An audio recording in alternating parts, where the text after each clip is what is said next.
কোন না তো জানি চিন্তা আছে না তো এগুলা শুদ্ধ আমরা আবাদ করতেছি। এর মধ্যে আঙ্গর সবাই কেউ বাড়িতে আছে কেউ বাড়িতে নাই কতুরি ডাহা।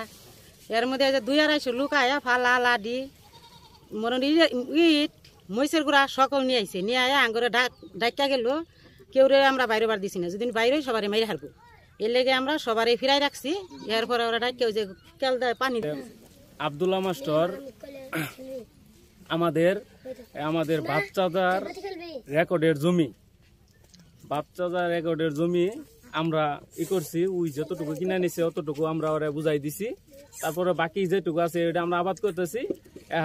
সে আব্দুল্লাহ মাস্টার 2-250 লোক নিয়ে হুমকি দিচ্ছে। অনেক লোক আজকে মঙ্গলবার বেলা 11 ঘটিকার সময় আমাদের ক্ষেত ভাঙচুর করিয়াছে এবং 100-200 লোক দাও ফালা নিয়ে ওনারা এখানে আসে আক্রমণ করছে এবং আমাদের বাড়ির দিকেও গেছে হুমকি দিয়েছে বলে তোরা বাড়িতে বাইরে ফালা ইটের বস্তা মহিষের গুড়া সব নিয়ে আয়া ডাকলো ওই ফারেতে এই ফারে আয়া পড়ছে।